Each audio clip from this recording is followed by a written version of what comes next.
चेन्नई के अंडरवर्ल्ड में एक बार फिर गूंज उठी देवा की दहाड़। एक वक्त का मशहूर कुल्ली यूनियन लीडर अब अपने पुराने अंदाज और नए जोश के साथ लौट आया है, सिर्फ बदला लेने के लिए नहीं बल्कि सच को सामने लाने के लिए। यह कहानी है ताकत, राजनीति और खतरनाक गैंगस्टर की, जहां हर मोड़ पर धोखा और हर वार के पीछे छुपा है एक बड़ा खेल। तो दोस्तों, आज हम एक्सप्लेन करने वाले हैं तलाईवार रजनीकांत के स्वैग से भरपूर लोकेश कनकराज का high voltage action thriller film कुल्ली को। तो वीडियो स्टार्ट करते हैं, और अगर वीडियो अच्छा लगे तो वीडियो को लाइक करके चैनल को सब्सक्राइब जरूर कीजिएगा, ताकि आपको इसी तरह के लेटेस्ट और फ्रेश कंटेंट मिलते रहे। तो फिल्म की शुरुआत होती है विशाखापट्टनम से, जहां हमें एक बंदरगाह को दिखाया जाता है और उस बंदरगाह में इंपोर्ट एक्सपोर्ट का काम किया जाता है। लेकिन बात सिर्फ इतनी ही नहीं है, इस बंदरगाह में कुछ इल्लीगल काम भी होते हैं। ऊपर से देखने पर ऐसा लगता है कि सब कुछ ठीक चल रहा है, लेकिन अंदर से देखने पर मालूम चलता है कि इस बंदरगाह के अंदर बहुत सारे रहस्य छिपे हैं। और मालूम चलता है कि इस बंदरगाह में कुछ लग्जरी वॉचेस का इंपोर्ट एक्सपोर्ट का काम होता है, जो कि डायमंड और गोल्ड से भी महंगी है। और यहाँ पर काम करने वाले कुलियों को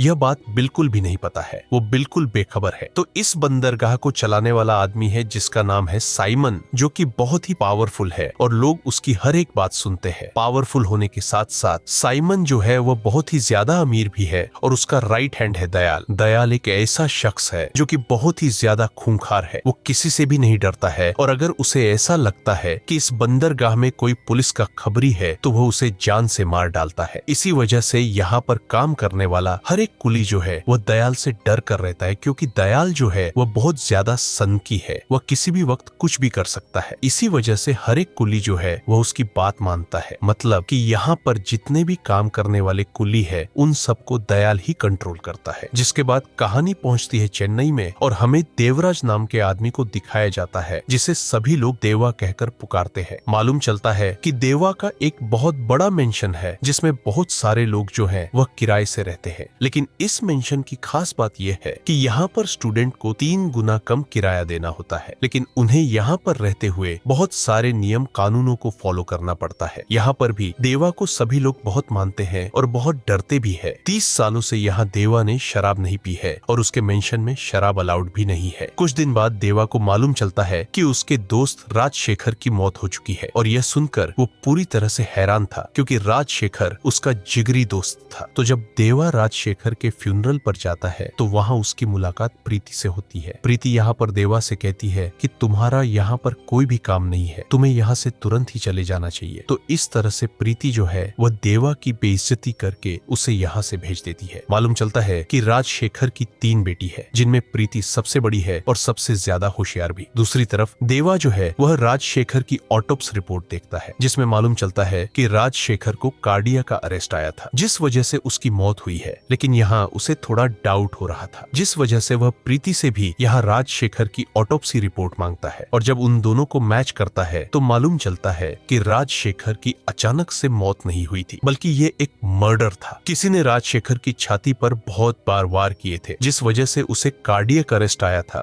और अब यहाँ देवा जो है वह राजशेखर के कातिल को पता करने के लिए निकल पड़ता है। लेकिन ये इतना आसान नहीं था, क्योंकि देवा जो है वह राजशेखर से 30 सालों से नहीं मिला था, और अब अचानक से जब उसकी मौत हुई तो आखिरकार वो इतने सारे सच को कैसे बाहर निकाल पाएगा। देवा बहुत सारी जांच पड़ताल करता है, और मालूम चलता है कि राजशेखर जो है वह एक इलेक्ट्रिक चेयर बना रहा था, एक ऐसी चेयर जो कुछ ही सेकंड में लोगों को राख बनाकर रख देगी। और बहुत मेहनत करने के बाद राजशेखर ने यह इलेक्ट्रिक चेयर जो है वह कंप्लीट कर ली थी। राजशेखर ने यह इलेक्ट्रिक चेयर इस सोच से बनाई है कि जब लोग मर जाते हैं और उन्हें जलाया जाता है तो जो धुआं निकलता है, जिससे बहुत सारा प्रदूषण होता है, और ये इलेक्ट्रिक चेयर उस प्रदूषण को बचाएगी। तो ये प्रोजेक्ट जब कुछ अधिकारियों के सामने रखा गया तो उन्होंने इसे नकार दिया। उनका कहना यह था कि अगर ये इलेक्ट्रिक चेयर दूसरे हाथों में पड़ गई, किसी दुश्मन के हाथों में पड़ गई, तो बहुत कुछ बुरा हो सकता है। इसलिए वह इस प्रोजेक्ट को यहीं पर बंद कर देते हैं। और ये सारी चीजें हो जाने के बाद राजशेखर जो है वह पूरी तरह से जीरो हो चुका था, क्योंकि वो बहुत सालों से इस प्रोजेक्ट पर काम कर रहा था। और तो और प्रीति ने भी राजशेखर की बहुत मदद की थी। और उसी समय पर हम देखते हैं साइमन को। ये साइमन वही इंसान है जो कि उस बंदरगाह को चलाता है। लेकिन उस समय पर साइमन के ऊपर कुछ लोगों ने अटैक कर दिया था। तब साइमन ने उनसे लड़ने की काफी कोशिश की। वो बहुत सारे थे, और साइमन जो है वह अपने कुछ ही लोगों के साथ मौजूद था, जिनमें एक दयाल भी था, तो दयाल और साइमन ने मिलकर उन सारे दुश्मनों को मार गिराया था। इस तरह से कम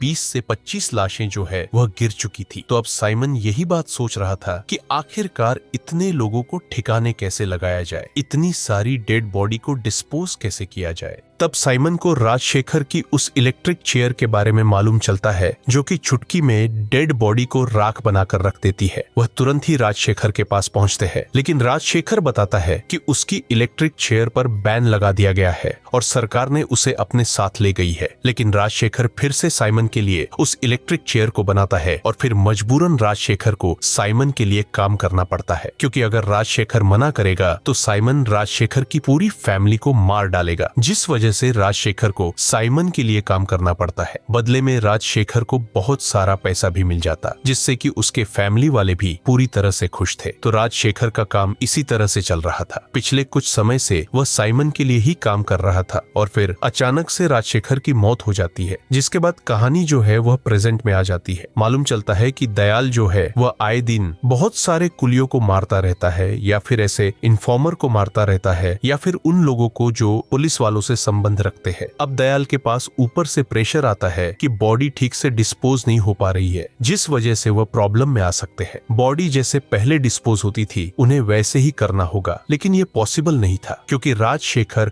उस इलेक्ट्रिक चेयर को चलाया करता था। लेकिन अब राजशेखर इस दुनिया में नहीं है। तभी दयाल को याद आता है कि उस चेयर को राजशेखर की बेटी भी चला सकती है, जिस वजह से दयाल जो है वह अपने बहुत सारे लोगों को प्रीति के हॉस्टल भेज देता है। जब दयाल के बहुत सारे आदमी प्रीति के हॉस्टल पहुंचे तो वहां उनकी मुलाकात होती है देवा से। देवा शुरुआत से ही उन लोगों को बहुत ही बेरहमी से मारता है और फिर आखिर में देवा जो है वह दयाल के पास प्रीति को लेकर आ जाता है। वो उन्हें बताता है कि मुझे वह इलेक्ट्रिक चेयर चलाना आता है, अगर आप मुझे पहले बता देते तो मैं खुद ही यहाँ पर चला आता। देवा दरअसल में यहाँ पर राजशेखर के कातिल का पता करने के लिए आया है, जिस वजह से उसने इतना बड़ा कदम उठाया है और प्रीति को भी यहाँ पर लेकर आ गया है। जिसके बाद वो उस चेम्बर में ले जाता है जहाँ पर वो इलेक्ट्रिक चेयर रखी हुई है और अब प्रीति उस इलेक्ट्रिक चेयर को चलाने की काफी कोशिश करती है। लेकिन शुरुआत में उन्हें बहुत प्रॉब्लम हो रही थी क्योंकि यहाँ का सिस्टम जो है वो बहुत अपडेट हो चुका था। इसके बावजूद प्रीति जो है वह उस इलेक्ट्रिक चेयर को चला देती है और अब फिर से यहाँ की डेड बॉडी को डिस्पोज करने का काम जो है वह स्टार्ट हो चुका था। कुछ दिनों तक यहाँ पर प्रीति और देवा जो है वो इसी तरह से काम करते हैं और फिर एक दिन साइमन को उन्हीं के यहाँ पर एक पुलिस इन्फॉर्मर के बारे में मालूम चलता है। तो साइमन उस आदमी को बहुत ही बेरहमी से मारता है। तो बहुत दिनों तक काम करने के बाद अब देवा चाहता है कि प्रीति यहाँ से चली जाए, क्योंकि अगर प्रीति यहाँ से नहीं गई तो उसकी जान को खतरा हो सकता है, क्योंकि राजशेखर की जान भी यूं ही नहीं गई थी। राजशेखर तो उनका काम ही कर रहा था, इसके बावजूद उसकी जान चली गई थी। लेकिन प्रीति को यहाँ पर बहुत सारे पैसे मिल रहे थे और वह अपने घर वालों का ख्याल भी ठीक से रख पा रही थी, जिस वजह से वो यह चाहती है कि यह काम करे। लेकिन देवा उसे समझाने की कोशिश करता है कि हम यहाँ पर तुम्हारे पापा के कातिल का पता करने के लिए आए हैं, बल्कि पैसे कमाने नहीं। और यहाँ हमें एक बात और मालूम चलती है कि देवा ने राजशेखर की बहन से शादी की थी, जिस वजह से हमें मालूम चलता है कि दरअसल में देवा जो है वो प्रीति के फूफा लगे हैं, लेकिन वो उन्हें अंकल नहीं बुलाती। अब साइमन जो है वह देवा को अपने पास बुलाता है। साइमन यह देवा से कहता है कि मैंने तुम्हें पहले भी कभी देखा है, खैर छोड़ो, फिलहाल तो मुझे तुमसे एक बहुत बड़ा काम करवाना है। और यहाँ पर साइमन बताता है कि आज मैंने जिस इन्फॉर्मर को मारा है वह कोई और नहीं बल्कि मेरा सबसे खास आदमी दयाल है। दयाल जो कि उसके साथ 8 सालों से काम कर रहा था, लेकिन वही एक सबसे बड़ा इन्फॉर्मर निकला। मैंने उसे बहुत ही बेरहमी से मारा है और अब मैं चाहता हूँ कि तुम उसकी डेड बॉडी को डिस्पोज करो। लेकिन मैं ये नहीं चाहता कि तुम उसकी बॉडी को इलेक्ट्रिक चेयर पर डिस्पोज करो, बल्कि मैं ये चाहता हूँ कि तुम उसकी बॉडी को दफनाओ ताकि अगली बार उसकी जगह पर कोई आदमी आए तो वह दयाल की कब्र को देखकर हमेशा के लिए सतर्क रहे। तो यहाँ पर प्रीति और देवा जो है वह दयाल की डेड बॉडी को दफनाने के लिए जाते हैं। उन्होंने यहाँ दयाल की डेड बॉडी को दफना भी दिया था कि तभी दयाल जो है वह जमीन के अंदर से बाहर निकलता है, जिससे कि यहाँ पर मालूम चलता है कि दयाल जो है वह जिंदा है। जब ये सारी चीजें देवा ने देखी तो देवा ने तुरंत ही साइमन के पास कॉल लगाया। साइमन को बताया कि दयाल अभी तक जिंदा है। तो यहाँ पर साइमन ने देवा से कहा कि अगर तूने दयाल को तुरंत ही मार दिया तो मैं भी तेरे लिए बहुत कुछ करूंगा। दूंगा। जिसके बाद साइमन को ऐसा ही लगा था कि शायद देवा जो है वह दयाल को मार देगा, लेकिन दयाल तो वहाँ देवा के सामने भीख मांग रहा था अपनी जान की। दयाल कह रहा था कि वह एक पुलिस वाला है और उसके बाल बच्चे भी हैं, वह अनाथ हो जाएंगे, इसलिए मुझे छोड़ दो। और फिर प्रीति के कहने पर देवा ने उसे छोड़ दिया था। जिसके बाद देवा और प्रीति ने दयाल को एक ट्रेन में बिठा दिया ताकि वह यहाँ से कहीं दूर चला जाए, लेकिन दयाल कह रहा था कि अगर वह अकेला गया तो उसे कोई भी पकड़ लेगा, इसलिए मेरे साथ किसी को भेज दो। प्रीति कहती है कि मैं तुम्हारे साथ जाऊंगी, जिसके लिए देवा बिल्कुल भी नहीं मान रहा था, लेकिन प्रीति कहती है कि मुझे कुछ नहीं होगा। जिसके बाद हम देखते हैं कि देवा जो है वह साइमन के पास आ जाता है। साइमन के पास जाने के बाद देवा एक राज खोलता है, जिसके बारे में आपको मेन नेक्स्ट पार्ट में एक्सप्लेन करूंगा, तो चैनल को सब्सक्राइब कर लेना।